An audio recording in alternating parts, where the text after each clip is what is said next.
Howdy y'all, and welcome back to Strategy Explained. Today we're diving into the rise of a social media giant that took the early 2000s by storm and then it faded away. We're talking about MySpace and an important lesson that can help your business compete with industry leaders. Back in the early 2000s, social media was still in its infancy and MySpace emerged as a groundbreaking platform that revolutionized how we connect with others. Like Facebook and others have done later, MySpace allowed users to create their own customizable profiles, express their individuality, share music and photos, and connect with friends on the internet.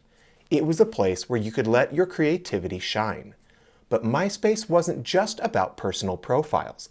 It also became a hub for musicians and bands to showcase their music. Artists could upload their songs, and fans could discover new music that couldn't be found anywhere else. By expanding visibility, MySpace changed the game for aspiring musicians. With MySpace, you could leave comments, send messages, and join communities based on your interests. It was a place where friendships were formed and new connections were made. As MySpace's popularity skyrocketed, it caught the attention of major media outlets, and everyone wanted to be a part of it. MySpace was the talk of the town, and it seemed like everyone had their own profile. It was a cultural phenomenon. MySpace had what we call a first mover advantage. Many times a first mover can create a competitive advantage that lasts. Coca-Cola started in 1886, just 7 years before Pepsi, but Pepsi still cannot catch Coke. Being a first mover can give companies a huge head start on the competition. But despite being a first mover, MySpace faced its share of challenges.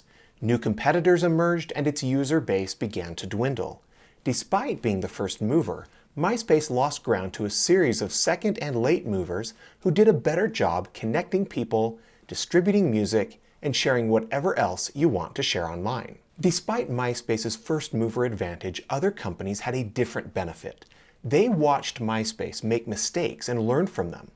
A second mover advantage can help other companies beat a first mover. MySpace didn't learn from its own mistakes fast enough, and its own innovation fell behind. By watching competitors, you can learn how to attract and serve customers, improve manufacturing and marketing, and find other ways to operate better than a first mover. Facebook is better at connecting people. YouTube is better at video sharing. Please like and share this video if you agree. Instagram is better at sharing photos, and Twitter is better at sharing whatever you want to say. Social media platforms rely on user traffic, as do individual profiles and channels, and these other platforms have beaten MySpace in providing an experience that people prefer. Eventually, Facebook and other social media platforms took over, offering a cleaner and more streamlined experience. MySpace's influence began to fade away. But let's not forget the impact MySpace had on social media. It paved the way for future platforms, and it holds a special place in our digital history. If you are running a business and feel like you are behind a top leader, learn a lesson from the startups that beat MySpace. Your competitors make mistakes, so find what you can do better and win at that thing. You can do it. Thanks for joining Strategy Explained. I hope you enjoyed learning a bit about MySpace and how a first mover advantage can be overcome by innovative competitors.